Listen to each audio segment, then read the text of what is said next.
Down. Arms, spread your legs. Hand behind your back. Hand.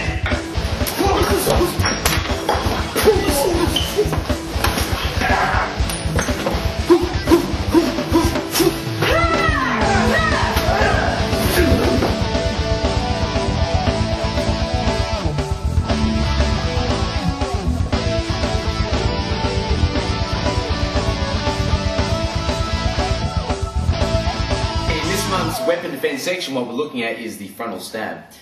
Now, a frontal stab, there's different ways you can do it. You get attackers that are doing the plucker. In other words, they jab in, they jab it into you. And you have the committed psychopath or attacker that just wants to jam this thing right through your spinal column. Well, that's what we're looking at. We're looking at the person that wants to jam this thing straight through you. Now, there are many different defensive tactics towards a frontal stab. And in today's article, we'll only get a chance to explore one of them.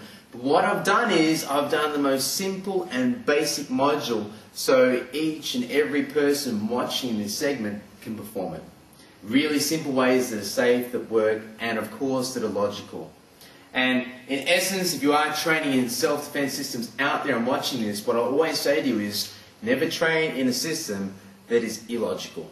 Only train in systems that are logical, okay, that you can ask questions and get sensible answers back. Because to me, I've always said this and I've written articles on it, a sensible answer is not that we've been training for 600-700 years, that's why we do it.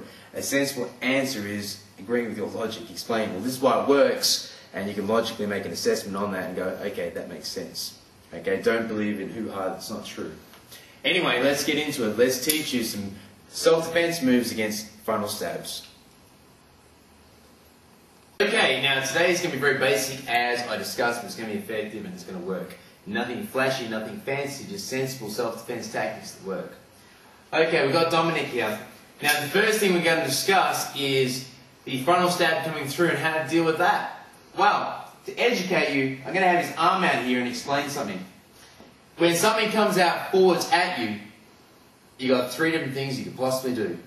Okay, you can step out to your left, okay, you come around the inside, or you can blast backwards. You've got three different directions you could possibly move in. That is the beauty of using straight shots against people. It forces a position. No matter what straight thing comes at you, you'll have to move somewhere or you'll wear it, whether it's a punch, kick, or a stab. Things that come around, okay, we can stand there and literally block or grab because they don't literally force a position.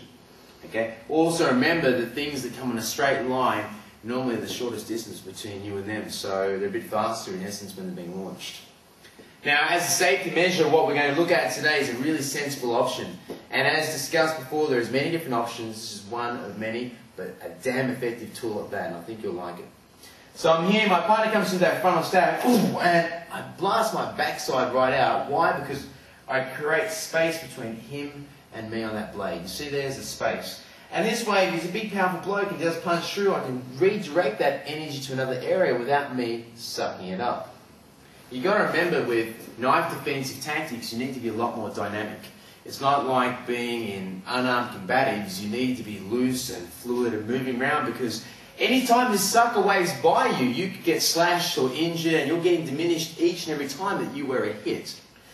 Now, the other important thing to note here is the position I launch my guard into. If someone's got a knife and they're hell-bent on attacking you, you'll have your hands up this way. This way, if I get slashed on the outside of my arms, I don't bleed out. You've got to remember, if I get slashed here, if I'm like a Thai kickboxer or even similar to our guard that we use in our unarmed combat system, each time I get slashed around here, I'm spraying blood out for a long way, which means I'm starting to bleed out and I only got a couple of minutes before I'm going to be unconscious. So you've got to expect to get cut. It's really important to remember that, but you want to get little cuts, not major wounds. Okay, you don't want a knife hanging out of the back of your spine. So let's look at this. Okay, the first thing, okay, we're here and it comes to that stab, and I'm here. I create space. Now the next thing I'm going to do is I'm going to shift. I'm going to shift his arms that right from here, and bang, I'm going to hook out some eyeballs. And it's what we call a facial rake. I'm here, I'm just raking out those eyes like so. Can't see, can't fight. It's as basic as that. So I'm here, I've raked out those eyes, and I've hooked around the back, and look at that here, I've got this secured nice here, and I'm pitching that skull in the air. Now from here, I'm going to dump the person down the middle. I'm going to here and I'll be slamming him into the earth and finishing them off. Now to do that, I'm going to switch our partner around so you can see that at home. So we're here again, okay? He comes through, create space. Take out those eyes with that facial rate. So just hooking those fingers in.